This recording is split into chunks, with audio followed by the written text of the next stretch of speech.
Now, this is a topic we've been talking about for years, and I know there's a lot of conflicting sides. Some people totally disagree with me and say you need to be sleeping with your partner, your wife, your husband, your boyfriend, girlfriend, whatever it is, every night of your life because that's a committed relationship and that means you're serious, and the list goes on, right?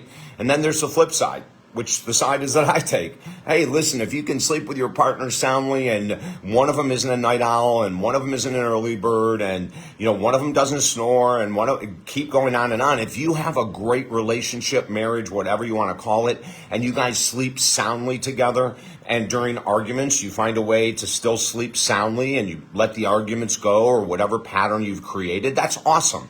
But did you know that you can greatly improve your relationships when you need time alone to take that time and sleep by yourself? Oh my God, it's one of the most beautiful things you can do for your mental health. And think about that. So someone comes home and you get into a disagreement and the disagreement goes for a little while. It happens to almost all couples, right? And then it's time to go to bed and both of you guys are still upset. That makes sense to say, honey, you know what?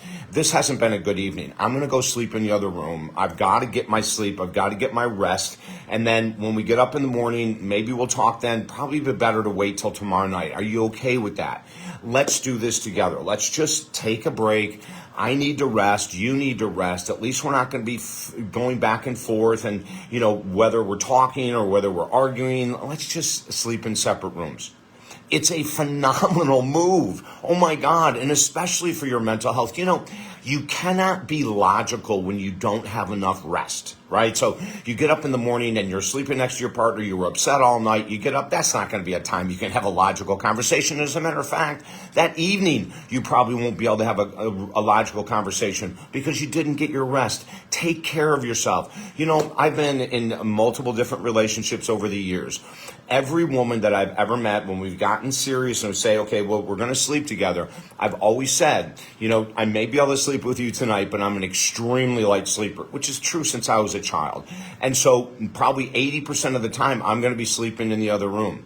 And I want you to know that up front. I don't want you to all of a sudden say, oh, you're breaking our code, you're breaking our unspoken agreement, we're supposed to sleep together. That's not the way I work, and I've only had one woman in all the years of dating that absolutely freaked out.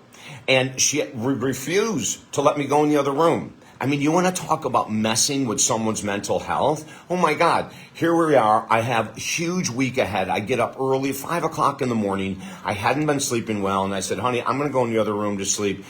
At midnight, she's pounding on the door, waking me up, saying, you're not supposed to sleep alone. We're in a relationship. I said, oh my God, that is the most insane thing I've ever heard. I said, I told you on the first day we met that this was going to happen. This is not a surprise. I do this all the time. Now, for some people, that's not acceptable, and that's fine. Then I'm not the guy for you, right?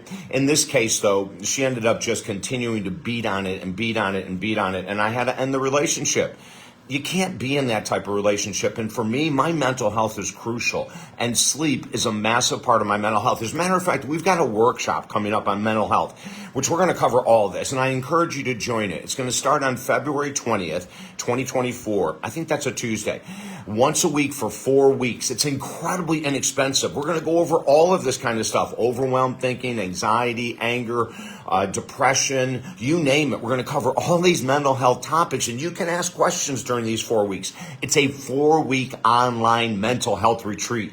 The American Psychological Association continues to talk about that 80% of Americans don't have the tools to deal with the mental health challenges, relation challenges, addiction challenges, grief challenges, you name it. And we're going to give you solutions to so many of these mental health challenges. So join us at talkdavid.com. Also, I was going to say 4. We have 5 books on the website, absolutely free.